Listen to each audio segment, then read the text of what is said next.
Hey everybody, welcome back to the Matt Report Season 8. It's the change of WordPress, the change of the economy, the change of business, the change of everything. Community, people, everything. It's changing around WordPress, and we're here to explore that on Season 8. That's what we've been doing. Hope you enjoyed everything you've been listening to. Don't forget to give us a 5-star review in iTunes. Share it with your friends and family. It's mattreport.com.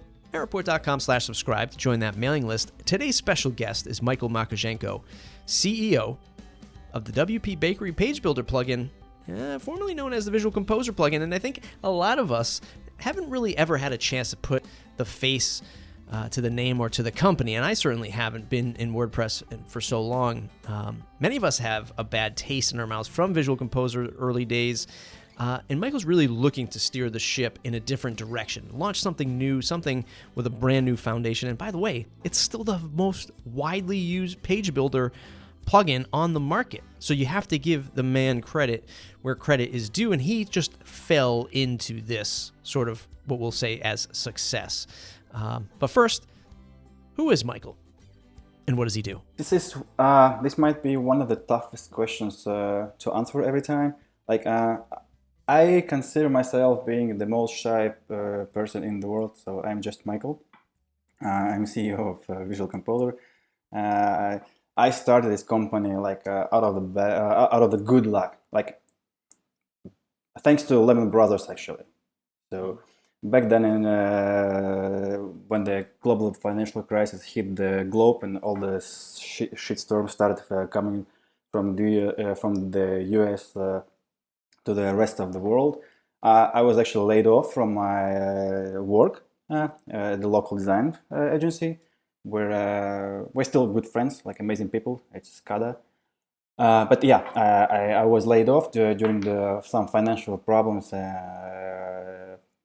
in that design firm, and I started to look for a new gig, what to do, where to put all my forces.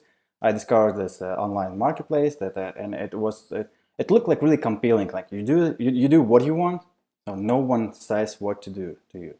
And then you just upload to your creation to the marketplace, and then just some magic happens, and you start getting paychecks every month. So I started do that gigs, and then this idea with the page builder came to my mind. This is the thing about entrepreneurship and celebrity stardom. Sometimes we just happen upon growing really fast, scaling a business super fast. The product takes off, it gets super popular, and people start buying it and using it. And all of a sudden, we're found with this new business, and we're not sure how we're gonna deal with it. We're not sure how we're gonna grow the product and talk to people. But here's what Michael does to get through. Honestly, not much has changed. I'm still doing I'm still spending the full day of my working life every day-to-day business activities here at work. I'm still focused just on one product. It's just the number behind it, that we're powering 1% internet of the whole internet, 4% of the whole internet, or there is just one single user. It doesn't make any difference to me. I'm still trying to do the best product. I'm still trying to come up with best UX with my team. I'm still trying to push our development team to come up with the cleanest, best code ever, and so on and so forth. So, of course, I'm a bit proud that we are powering 4% of the whole internet, but this is not the main point of doing the entrepreneurship. So I'm just enjoying the whole journey, all the obstacles that we are having, and it is just fun. So this number just shows that we're doing something right.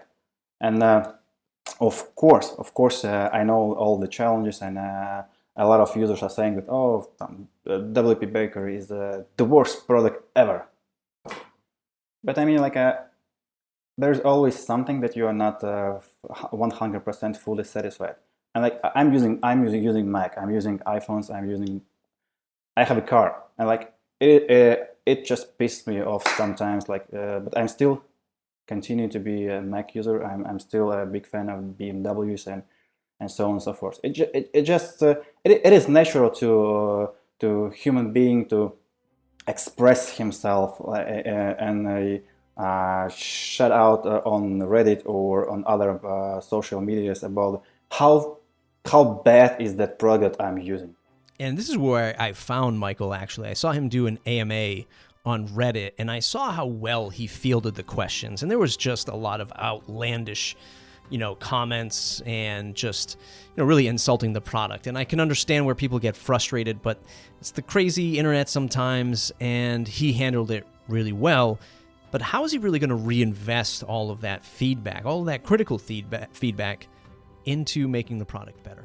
Yeah, the thing is that, of course, we're trying to satisfy all the use cases and all the users. But the truth is that, as you said, it is impossible. Today, I like Visual Composer more than WP Baker Page Builder, and tomorrow my habits might change.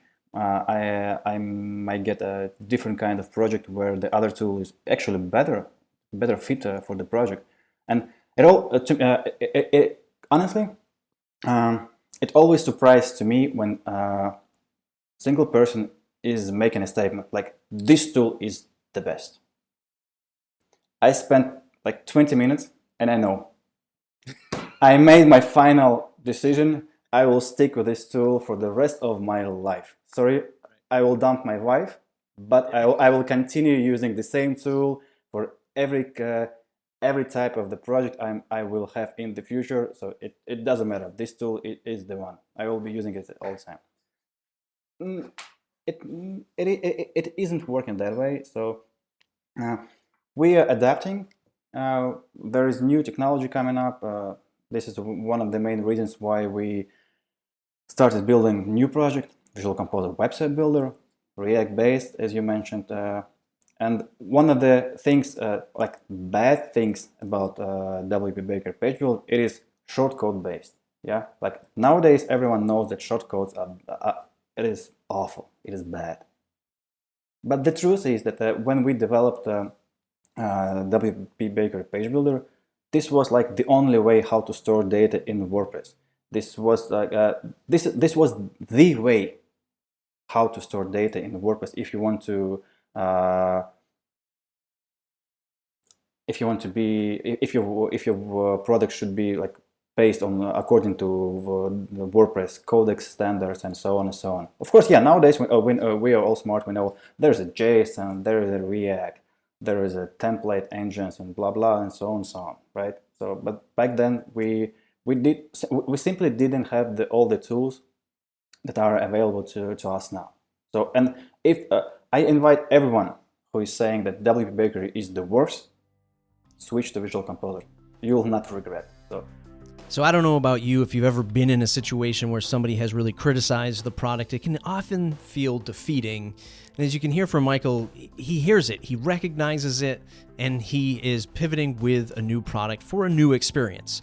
So how is he taking all of that feedback and now investing it into the new idea? Oh yeah, so a few things that we learned with WP Baker Page Builder is that users actually don't like bloated plugins, bloated themes. So if we'll compare WP Baker Page Builder and Visual Composer is like tiny. The whole plugin is just, I think, 2-3 megabytes in size.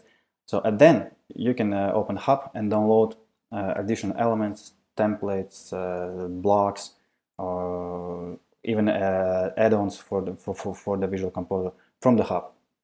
Only those that you need. Another thing we learned that people just hate updating the plugin. So what we've done, we actually, of course, from time to time, we release updates to the core files of the plugin because at the moment we're doing like a lot of development. But we have an ability to push update to the cloud just for a tiny element. For example, you download custom heading element from our hub. Then you use it across across the whole website, and then we push an update for the custom heading element. Let's say we added a new option to fill this custom heading with gradient type of effect. and you don't need to update the whole plugin, the plugin itself. So just a tiny part, like incremental update will be pushed to you from the hub. So this is second thing, and of course the third and actually the most important is performance. React is awesome. Sorry? Are you a developer by trade or designer by trade, or are you more like I used to do a lot of Flash design, Adobe Flash, back then when that was a thing. So then I moved to JavaScript and WordPress, and now obviously I do more and more of administrative work. Are you writing lines of code today? Actually, just yesterday I pushed some custom markup for our new email templates. So yeah, from time to time, occasionally, just for fun. Yeah. It drives me crazy. I'm assuming it's like the rest of the team doesn't want you to touch anything. They're just like, nah, you just stay away. Yeah. You built it, you got us here, but please stay away from our code. I mean, like they can judge me. Yeah. They all know how bad was the first version of WP Baker Page Builder. I mean, like the first version that I released on Code Canyon, I developed it like in 2 weeks. That's pretty amazing. Yeah, but the code was pretty bad. I mean, I think this might be the main reason why I rewrote the first version of Page Builder like just in a month. So it was released completely new version. Backwards, not compatible. The argument that I would say is, like, let's say you were doing this today and page builders didn't exist, right? Let's just imagine a world where page builders didn't exist, and you said, hey, Matt, it's 2019. I get this great idea for this thing called a page builder. And you were looking to get to market. I would argue that code does not matter right now. Let's get this thing out there. Let's get to see if people adopt it and like it, and then build from there. I mean, it's effectively what you did, and you did an amazing job at it. I mean, the best job at it so far, because you have the largest market share out of everyone. So how does one that doesn't touch code, once you get to this level, are you like coming up with new features, new ventures for the business? Is that your key focus today? Like, you have a great idea for the product, you bring it to the team, and the team says, yes, we can build that, no, we can't, or here's a timeline it's going to take. Is that where you find yourself these days? Yeah, most likely. So yeah, we have a pretty awesome team here. Our CTO is responsible for development. Our project manager, product owner, is responsible for the feature prioritization.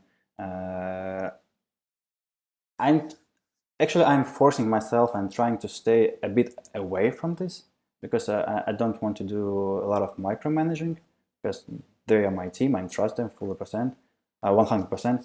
But of course, from time to time, we come up with some strategic decisions, or like our new ideas for the future vision, or something along these lines.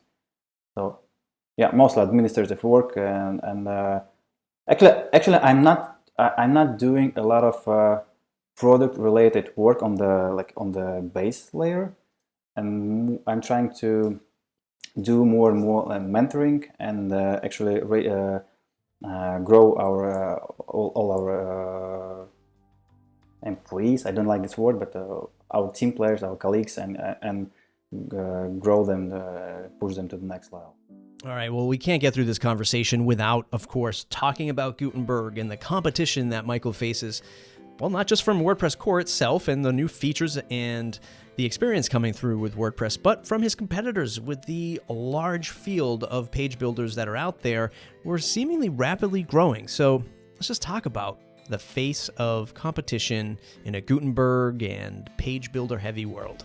We talked with Matt a couple of times. We had a couple of Hangouts calls, like discussing where should the WordPress world go, and so on and so on. But I mean, like, I'm afraid of competition.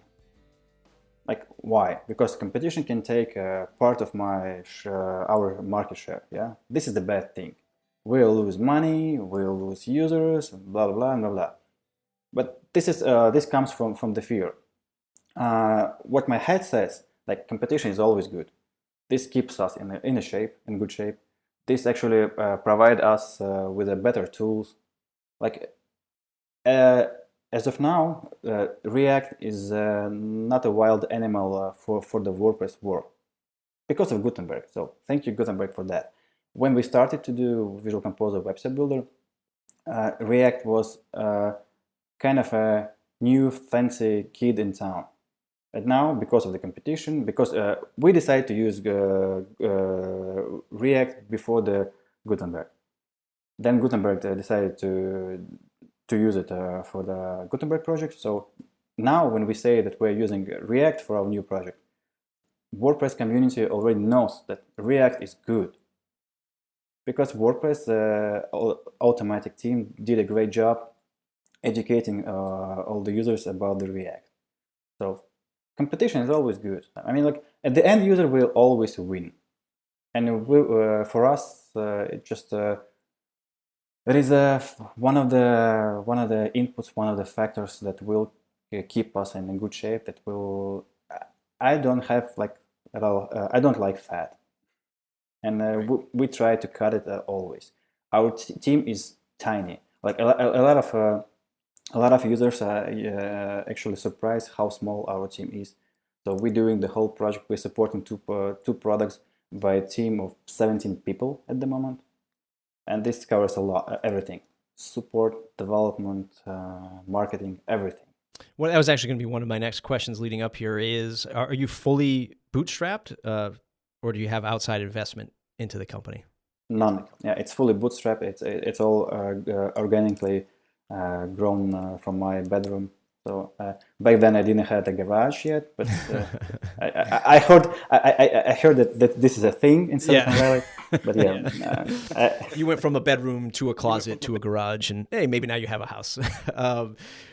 One of the things I think a lot of people see or maybe feel or just think is always the next step when a plugin gets to a certain point, that they either need to get acquired by a bigger company to keep the ball rolling, and to just get bigger market share, or that's just generally the next step, or to try their hand at like a SaaS-based business, right? Where it's no longer a plugin, it's a SaaS-based business. I mean, there are countless examples of this. One notably is Syed Balki with Opt-in Monster. It used to be a plugin, turned into a SaaS business. My general feeling is that there will be, and this is my conspiracy theory hat on, that there will be so much competition from Gutenberg, Jetpack, Automatic in how self-hosted WordPress sites are built, that page builders have to go in a direction of building their own experience around WordPress. And I don't know another way to do that other than having a SaaS-based experience. It might not be a SaaS-based page builder, but there has to be something, I think, to control the experience that you otherwise wouldn't be able to do on a self-hosted account. Is that in the cards? Is that crazy talk? Like, have you ever looked at doing SaaS-based with this product, competing against the Wixes, Squarespaces, and hell, even WordPress?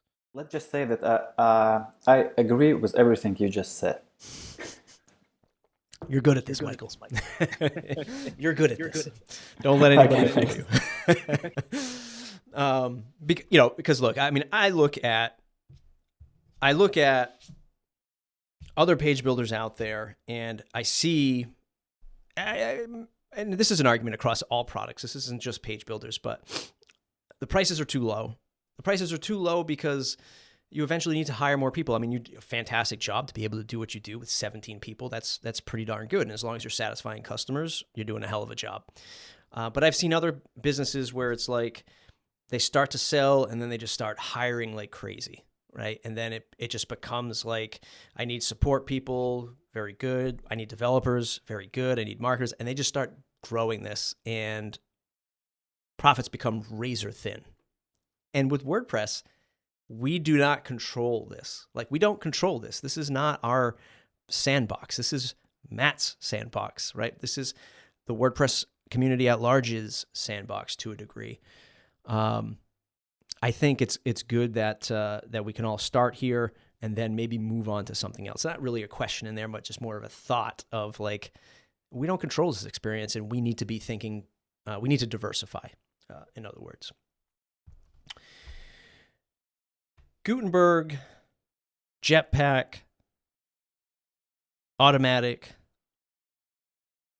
What are your thoughts on how it hasn't been the most transparent of rides, right? It hasn't been like, hey, we're building this thing that people can buy products through. It's called Jetpack.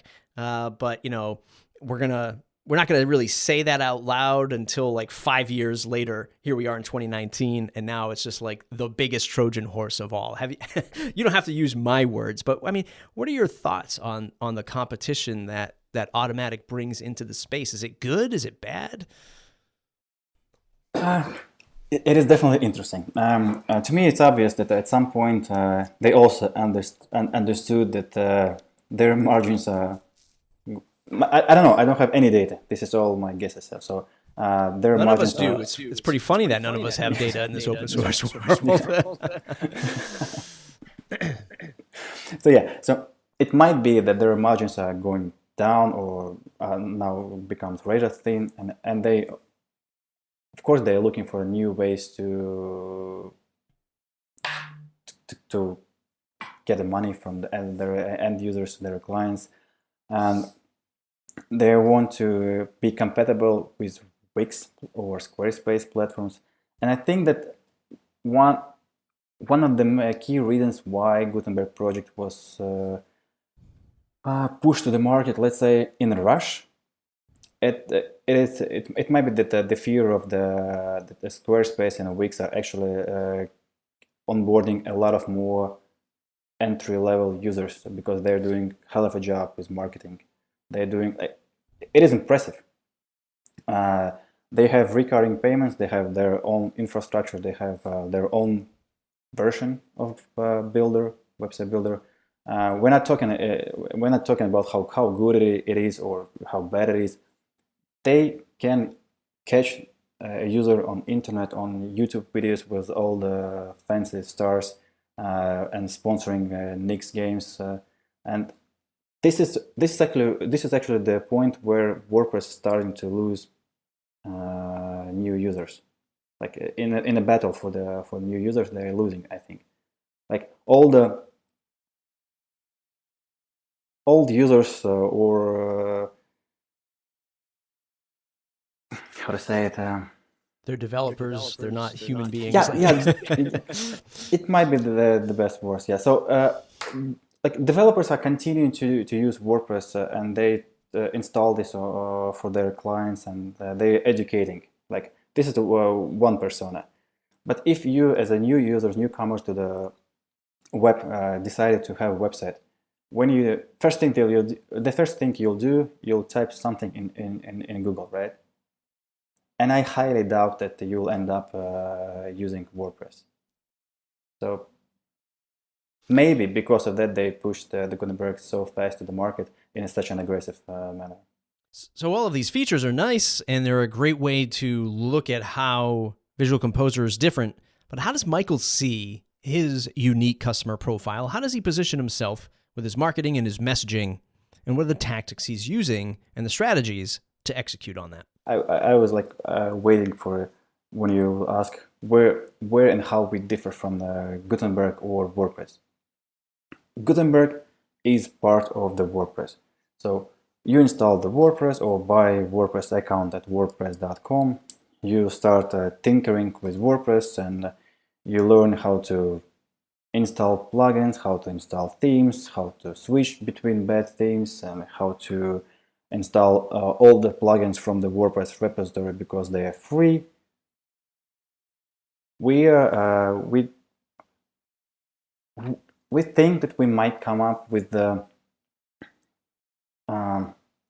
slice of the market where we know exactly what our persona needs, and then the whole onboarding process will be, let's say, they will experience less struggle. We do have our blog, we have social accounts in every major social network.